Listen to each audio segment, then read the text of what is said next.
I'd like to talk to you today about fundamentals and innovation.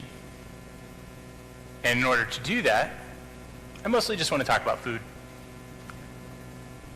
Before I get into that, I'd like to address something really quick. It's a misconception I think that we have, which is that fundamentals, when you hear that word, we often associate it with negative things, like old or antiquated or useless. And then when we hear the term innovation, we associate it with new or brilliant or useful. And I just don't believe that that's accurate. But to break that down, I'm just going to talk about food. So, quick audience participation moment, if you will bear with me. How many of you have ever eaten food before? Yeah, everybody. Good. That's way less shocking than if someone hadn't raised their hand. So, we're all pretty familiar with food. I am very familiar with food.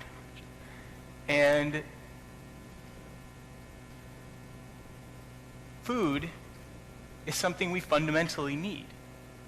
It fuels our bodies. We have to have food. And that's one of the fundamental purposes of food. And so, fundamental is good. We've created a lot of tools to work with food. So like knives are one of my particular favorite innovations on food. I really enjoy eating a fresh pineapple. I don't know if you've ever tried to eat a fresh pineapple without also having a knife around to help you in that preparation, but if you don't, it can be a little prickly. Fire is another fun one. Now, we've actually innovated past fire, basically, because now we have like convection ovens and microwaves and things like that, but fire can change the texture, the color, the flavor of food. There is a barbecue restaurant in a town that I used to live in called Black Dog Barbecue, and they have a menu item that's just burnt ends. That's it. And I can tell you from personal experience, it is fantastic. And refrigerators. Refrigerators, we made these magic boxes where we could take things outside the climate and we could stick it in a box and just keep it that way forever until you run out of Freon. But it's amazing. That's like magical. Like, how could you do that? So innovation is good. In order to innovate really well, innovating from a place of consistency is the best way that we can innovate. So we have food, and these guys had food over here, and food is very consistent. So these guys had food over here, and these people had food over here. And one of the ways that we've innovated with food is that they made dishes. And they made some dishes over here, and these people made some dishes over here. And these people said, that looks pretty tasty. And these people said, well, that looks pretty tasty. And then we innovated trade. So innovating from a place of consistency is the best place to innovate from. Now, process is for the purpose of innovation. And I need to stop right there and address this idea. When I say process and food, right away we're thinking, process and food, we don't want these two things together. No, when I say process, what I don't mean is chemically altered, which I think is what most of us jump to. What I mean is a process. I mean repeatable steps that produce a consistent result. So this is an example of a process. You have a seed, and that seed grows into a plant, and it creates produce, and we take that produce, and now we have food, and that's a process. Another example of a process are recipes. One of my particular favorites are the chocolate chip cookie recipes.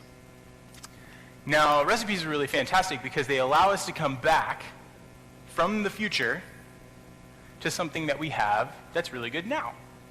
So we can keep having this thing over and over because of this recipe. We don't have to invent it. We don't have to innovate this thing all new every time. We can come back because we have this process. But process is also for the purpose of innovation. which means if we have this process already, we have this recipe, it means innovation gets to come in and just make a few tweaks, and now we have butterscotch cookies instead, which to me is very exciting.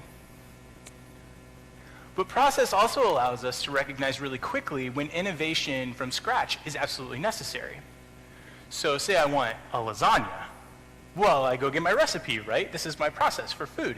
But I can quickly see the chocolate chip cookie recipe is not going to get me to lasagna. And so now I know instantly, hey, you need to innovate something new. The resources for innovation are time and human energy. Really conveniently, we all possess those two things fundamentally as humans.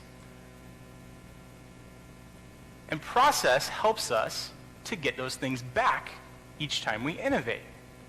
Because when you break something down to repeatable steps that produce a consistent result, we often call those things habits when we do them a lot. And you know what happens with habits? You get really good at them. They take less and less and less time for you to do them. Let me tell you a little bit about my daughter. When she was 4 months old, it took her 10 minutes to put down a 10-ounce bottle of milk. Now, it takes me roughly the same time to eat half a gallon of ice cream. I am much better at eating than my daughter is. But I've had a lot of time and energy to put in to getting better at that. So now that I can feed myself a lot faster and more efficiently than she can, I have a bunch of time and energy to do other things like go to the gym. Because time and human energy are the only things we need in order to innovate, it means that every human-made process can be made better by another human. And I think that statement stands on its own, but let me break that down for just 1 second. That means that anything man-made, you can make better. You can. So this stage, or these lights, or this building, or this institution, you can make that better. Useful innovation pays attention to the fundamentals of the thing that you're working with. So in the food world, I've seen some really amazing displays that look very attractive, and they're made with food, but they're inedible. And from a chef's perspective, this is not a useful innovation, because one of the fundamental things about food is that you're supposed to be able to eat it. And that's what makes it great. And you might say, well, isn't that just art? And I would say, it's really easy to take something and call it by another name, and then say that that's useful innovation. Real useful innovation pays attention to the fundamentals of what a thing is. Not having paid attention to the fundamentals of what something is has let us create some really not very useful things, like overeating, or food that has zero nutritional value whatsoever. And if you've ever eaten a circus peanut, you know what I'm talking about. But real useful innovation pays attention to the fundamentals of thing.